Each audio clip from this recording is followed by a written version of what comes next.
В администрации Магаса сегодня состоялось заседание Совета регионального отделения политической партии «Единая Россия».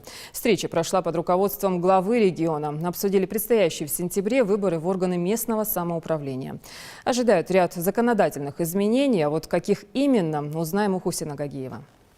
Первый пункт повестки – решение о проведении предварительного внутрипартийного голосования, так называемого праймериса, по определению кандидатур для последующего выдвижения в депутаты представительных органов муниципальных образований. Зелимхан Евлоев подчеркнул, что на предстоящих выборах будут приняты ряд законодательных изменений. В частности, глава администрации того или иного городского поселения и глава города будет один и тот же человек, в руках которого будет как исполнительная власть, так и представительная. По словам Зелимхана Евлоева, такие предложения поступали раньше. Об этом же говорит и опыт сельских поселений. Депутат районного совета избирать мы не будем.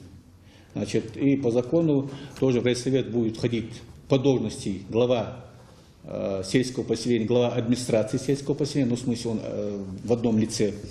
И также один из депутатов, делегированных советом сельского поселения. Юнусбек Евкуров, в свою очередь, попросил более строго подходить к подбору кандидатов и иметь в виду те недочеты, которые были допущены на выборах 2011 года. В том числе уделить большое внимание работоспособности кандидата, умению вести с жителями конструктивный диалог. Если мы выводим на праймеризы людей, давайте мы смотреть будем на них. Программа какая у них? Как он видит?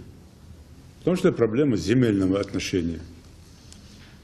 Как он будет там грызть каждого за горло, чтобы эту землю вернуть назад в лоно муниципалитета или там сельского поселения? Если он этого не будет делать, незаконные застройки, как он это будет сносить? Будет он это делать или не будет делать? То есть как он себе это все представляет? Со своей командой работать? Или как он будет отстаивать там интересы учеников, простых жителей?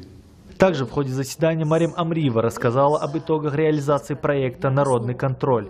Представители партии вместе с сотрудниками Роспотребнадзора регулярно проводят мониторинг и отслеживают случаи необоснованного повышения цен на продукты питания, а также их качество.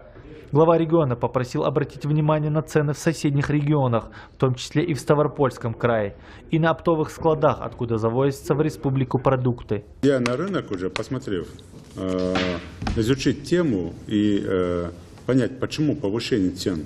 Если там такая цена, транспортная, поставки транспорта, расходы, там все понятно.